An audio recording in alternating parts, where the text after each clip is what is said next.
I doubled the debt in less than a decade. What a rookie. Here, hold my beer. Welcome back to the show. My name's Mark Nixon. Oh, and today's show is going to be epic. CBC wants to select who should be the next conservative leader. Think about that. The woke, unhinged, bought and paid for media wants to pick who should lead the Conservative Party. This is like Rebel News picking who should lead the Liberals. Oh, and the Liberals tried to diss Pierre Poilievre in the House of Commons this week, and now it has gone global. Can we go just one day without being a global embarrassment? I don't think we can. Every single day we're reaching parabolic levels, global embarrassment. At least we can laugh hard, and we're gonna laugh pretty hard in this report. I'm going to show the global reaction. There was a new floor crosser, and this one I could get behind. Doug Ford has just purchased himself a private jet using your money. Why does he need a private jet? Nobody knows. Let's get into this report.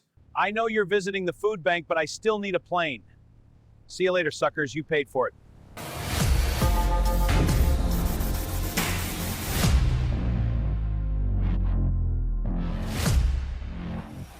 The Liberal Party and mainstream media, bought and paid for mainstream media, is so far left. We need the Hubble telescope to find them. All of these people, the Red Tories, for the most part, except for Michael Chong, have been chased out of the Conservative Party, and it's become more of a right-wing party with a lot of MAGA people in it, and that's a challenge for the Conservatives now, because I mean, I can remember when Mr. Poilievre won the leadership, Brian Mulroney went over to Stornoway and he said, you know, look, Pierre, you got to go and fish where the fish are, and the fish aren't all on the right wing; they're in the center, and this is what Mr. Carney has understood, and he's moved the party to the center where more people are comfortable with. No, he's got a big old Grand Bank trawler running right down the middle of the Canadian spectrum. But, you know, Bob. This guy's completely out of his mind because MAGA is an American thing, unless you're talking about make Alberta great again. But he's not talking about Alberta. He's trying to paint the Conservatives as Trump supporters, when we just want the Liberals to get out of the way so that we can be a prosperous country. Let's break his commentary down. You know what Conservatives support? Family, the traditional family. Conservatives also believe in working hard. Nothing is free in life. Conservatives also believe in morals and ethics, and maybe even pray once in a while. Is that a bad thing? And conservatives believe in common sense. Does this make sense? Or does it not make sense? We're not ideology driven. These CBC panelists believe that common sense is now mega supporters. They're insulting us Canadians. And guess what? We pay for this. We are literally paying these people's salaries for insulting our intelligence. And just remember, when they destroy the family unit, everything else starts falling apart. And this is the Liberal agenda. Just keep Canada broken. Because if everything is broken, way easier to control. Mr. Carney has understood, and he's moved the party to the center where more people are comfortable with. Internet censorship is not the middle. Putting forward bills so that they can give police easier access to your personal data is not center whatsoever. And his buyback whatever program is actually so far left. Let's take them all away. And Mark Carney hugging a man at a parade is not center whatsoever. This is called far left. And this is radical far left. You can't get any more far left than this. With a lot of MAGA people in it. The only MAGA in Canada is Make Alberta Great Again by independents because of these clowns. Robert Fife was not finished. What's the role of the Conservative Party of Canada? It's to keep the government accountable, the one that's in charge, which is the Liberals. But if they stop doing that and just agree with everything the Liberals and move further to the center as Robert is describing, what's the point of having any party at all? Now, Bob. Well, because that's in his DNA. He can't help himself. I mean, how many times has we've said, oh, he's going to back off, he's going to reinvent himself, he's going to be a kinder, gentler Pierre Poilievre, and he jumps right back to being, the nasty little partisan guy that he has been for 20 years in Parliament. The leopard can't change his stripes. Or spots, I should say. That leopard I want to see. I really wonder how much he gets paid for bashing Pierre Poilievre. Every time he says something mean or just attack him, $1,000 in his bank account. And he's invited back on 10 more segments. Here we have, for all the people that forgot, him joking around, and this is supposed to be professional journalism, calling Pierre Poilievre a dick. That they found it really difficult going door to door because a lot of people were saying, we like some of the policies you're doing, but we think your leader's a dick. And we, really? And we think he is, I'm sorry, but that, and we think he is, I'm sorry, but that's what they're telling me. All right. I'm going to have some ombudsman's paperwork to fill out before I go home tonight, I think. But yes, not in such language. This is what we pay $1.4 billion for. David Croggan's like, oh, I might have a little bit more paperwork to do today, but that was freaking hilarious. And we got this guy probably getting his $1,000 bonus. Mainstream media in Canada is doing a psyops on Canadians. It's so apparent. Thanks to Vesper Digital for this segment. All of these people, the Red Tories, for the most part, except for Michael Chong, have been chased out of the Conservative Party, and it's become more of a right-wing party with a lot of MAGA people in it. As far as the speech in Toronto, the way I would sum it up would be Canada's still broken, and is what he's trying to tell people. And it didn't work the first time for Mr. Poilievre when Canadians were tired of Mr. Trudeau. Basically argued, let's keep this guy there. And none of them went with the because he's so much better than Mark Carney line. A lot of Conservatives are as relieved about the notion of a majority Liberal government as many who are not Conservative. Pierre Poilievre suddenly is trying to make that he's better able at economics than someone who is a central banker in 2 G7 countries. I think I know exactly what's happening in Canada right now. As soon as the Liberals secured that majority government, their new plan is to get rid of Pierre Poilievre. Because if he's gone, the Liberals could rule Canada forever. Because we all know they wouldn't be attacking this guy unless they were terrified of him.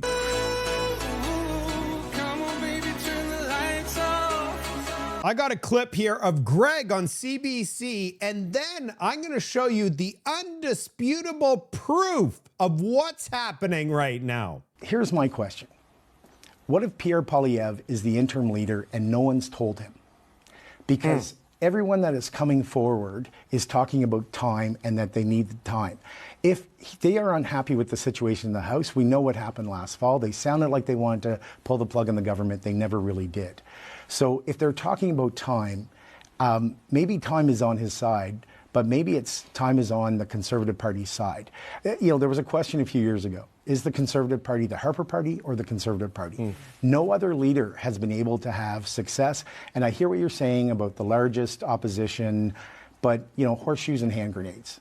And that is not what he was supposed to get across the finish line. Yeah, so I don't know about you, but whatever script they give him, he just goes and says yes to it. Let's take a look at the undisputable facts. CBC says that the Conservatives need to move to the center. Well, we used to have a guy that was in the center. His name was Aaron O'Toole. He played right down the middle. Aaron O'Toole is the most left conservative leader they've ever had. You can't get any more left than Aaron O'Toole. And check out the news articles when he was in charge. Aaron O'Toole moves to shake off the Trumpian tant. Don't call me Canada's Trump, Aaron O'Toole says. The 8 ways Aaron O'Toole is copying Donald Trump's playbook.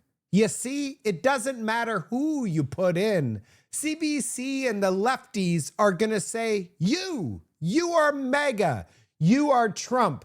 Even if they put Avi Lewis, the leftist, the furthest left person on the planet, into the conservative spot, they would say he is MAGA. Things are going to heat up. They're going to try their hardest to get Pierre Poilievre to step down and leave politics. Let's go and take a look at what Pierre Poilievre did that terrifies the Liberals. That's what Mr. Carney promised in the last election. He promised that he would backtrack on everything he had said and written for 10 years and everything that his party had done in the previous decade. So what has changed? Really? Strip away the adjustments for style, image, ignore the speeches and the promises. What has really changed? If you asked a neutral and objective AI bot to go into all of the policies on the books of the Government of Canada, what would you find has actually changed in the last year? Deficits and spending are both higher, a lot higher. Pierre also roasted Mark Carney in the House of Commons this week, questioning his credentials. Mr. Speaker, one thing I've learned in my economics education is you've got to study history and you've got to look at numbers. My record as a central bank governor is inflation less than 2% at the Bank of Canada, inflation less than 2% at the Bank of England. But let's get back to where we are today, which is wages in this country are growing at more than twice the rate of inflation, and I'll spell it out for the member opposite. That means Canadians are getting ahead. Hear, hear, hear, hear. The Honourable Leader of the Opposition. It's clear that he's learned all the wrong lessons. Not only did he cause the housing crisis in London, not only did he cause the worst inflation in the G7 when he was the bank governor over there, he advised Justin Trudeau to print money here, causing inflation. And since arriving in Canada, he's given us the worst food price inflation in the G7, the worst investment in the G7, the worst housing costs in the G7, the worst household debt in the G7. So why doesn't he learn his lesson from all the failed economic experiments that only benefit insiders with tax havens like him and get rid of all the taxes on gas for all of the year? Mark Carney and the Liberals did not like getting called out for their failures. The Liberals and mainstream media are terrified of Pierre Poilievre. He brings facts and receipts, and he questions Mark Carney's educational background, saying after all that education, you just can't get anything right. Here, we have Mark Carney claim that in 2020, inflation won't be a problem. Then we all know what happened. Kaboom. Let me ask you a question from your history as a banker. Are you worried about the deficits at all? Are you worried about rising potential inflation? And do I worry about inflation? Look, in the horizon of normal central bankers, or not central bankers, 2 to 3 years, the horizon for monetary policy, it is unlikely to materialize to a serious extent. In fact, we need some inflation to come off. That was Mark Carney right here, December 2020. 0.7% inflation. I'm not worried about inflation at all. As a central banker, I know everything. Look at all my educational background. Think about how much of a genius I am. Right after that, we saw the worst inflation in Canadian history, topping out at 8.1%. It went up like a rocket ship right after he said, don't worry about inflation. He supports carbon taxes. He took away one, added another, and he's going full tilt and increasing that industrial carbon tax. Don't worry, Canada. Don't worry. You don't pay anything. And we found out today that Chevron has divested out of Canada and now expanding its oil operations and investing in Venezuela. Just another example of hundreds of billions of dollars that left Canada and could have been invested in Canada. And it's all because of that wonderful carbon tax. Do you think Venezuela has a carbon tax? No, they don't. All the companies are like, see you later, Canada. And Mark Carney bet big with all his buddies, the banking industry doing the net zero alliance it shuts down amid faltering climate commitments. It all blew up.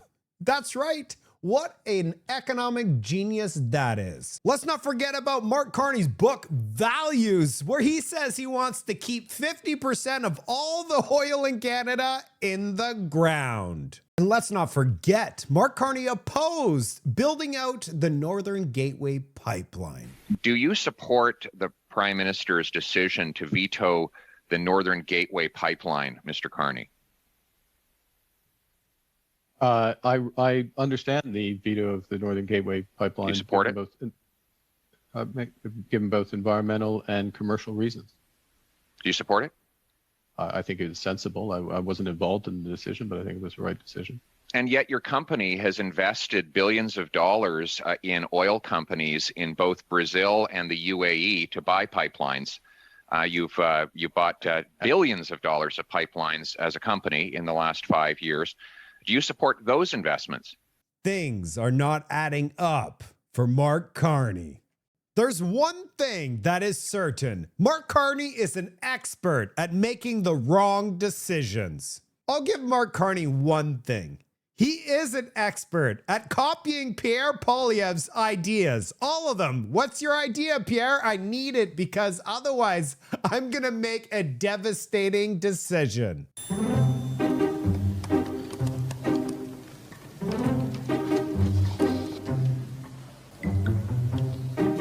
We're going to move along to the funny part of this segment. If you're ready to laugh your face off, you're in the right place. I clipped this in the House of Commons and it went parabolic. This thing went global. Speaker, that Conservative leader and House leader questioning our Prime Minister's economic education and experience is like a third-line beer league hockey player questioning Conor McGregor's hockey skills. On this side of the House, we're focused on affordability for Canadians. We paused the excise tax, we cut the consumer carbon tax. It's time for that party, that leader, that House leader to get off the bench, support our measures. Thank you, Mr. Speaker.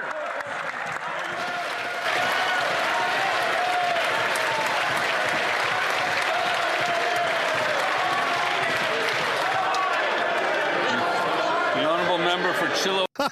So freaking funny. My post got 671,000 views because I was the one that clipped it and it went global. So the meme game just exploded. Check out Canada Roast.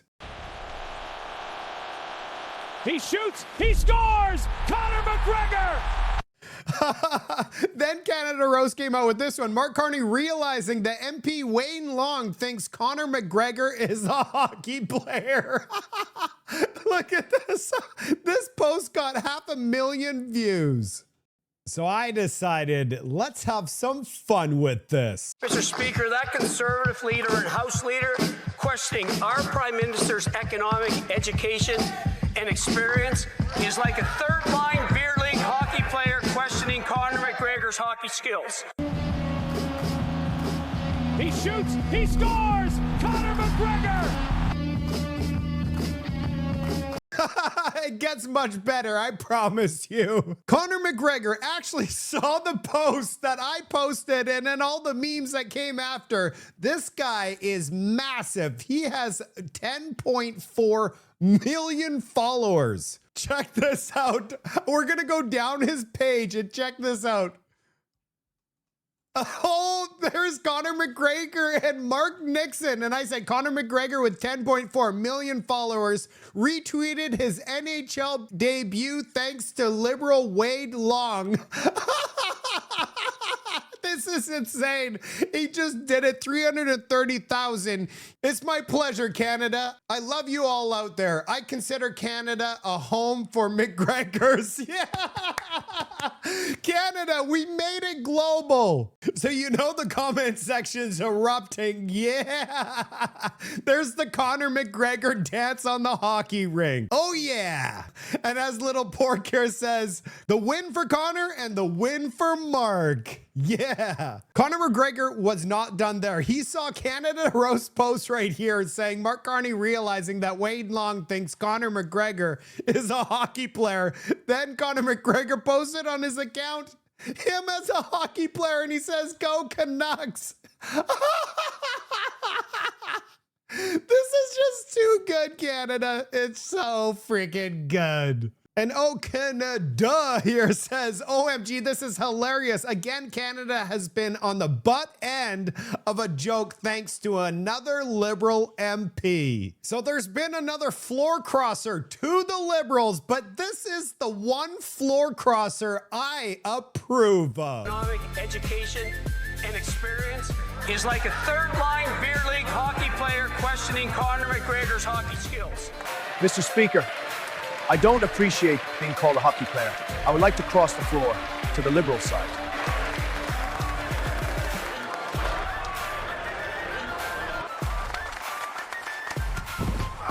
Who's looking for you other than hockey player? Yeah, let's get some more floor crossers going. Talking about UFC, Canadians love Pierre Poilievre. He's seen with the plebs up in the bleachers. That's right, and he's getting high fives. Check this out.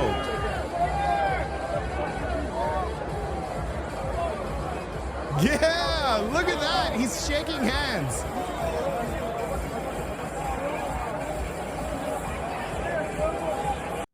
There's no way Mark Carney would be seen with the plebs up in the bleachers. Pierre Poilievre is a man of the people.